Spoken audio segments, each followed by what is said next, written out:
Hi everyone, welcome back. My name is Jose Salas, and today I'd like to share with you a little bit about what I find very interesting when I'm at the beach. Now, when I was in the Navy, I had the pleasure to travel all over the world and visit these different types of beaches. Now, you may be wondering what was I doing at the beach?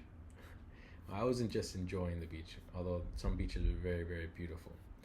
Now, it was my job to conduct these beach surveys, and these beach surveys allowed us to determine whether it was safe for amphibious crafts, to operate in these particular beaches. Now, I'd gather data from the surrounding structures around the beach and the composition of the beach itself, but I've also gathered data on the surf conditions.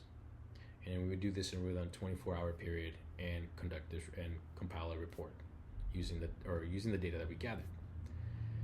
One of the things that I found interesting when I was doing these beach surveys was this particular force, current, that would go travel parallel to the beach. Now we were aware of, you may be aware, I should say, of a particular phenomena we called riptides.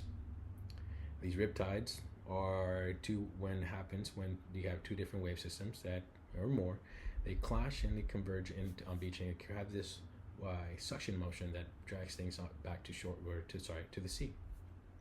I'm not talking about that one, although that one can be particularly dangerous, especially if you were stuck in one.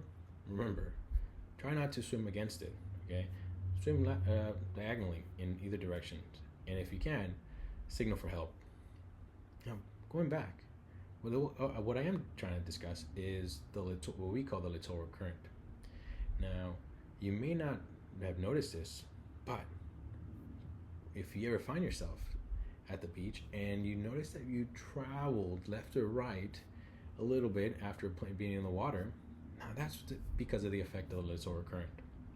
And one can actually determine, without having these high-tech gadgets or technology, but using a simple floating object, i.e. a tennis ball, you can actually determine the speed of this littoral current.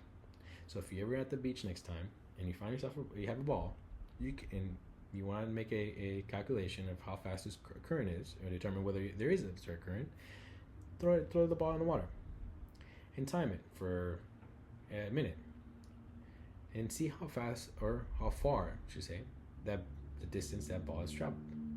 And if you can measure that distance and do it maybe 3 times, you can actually gather the average speed of that underwater current. Thank you for listening. I hope you learned something today.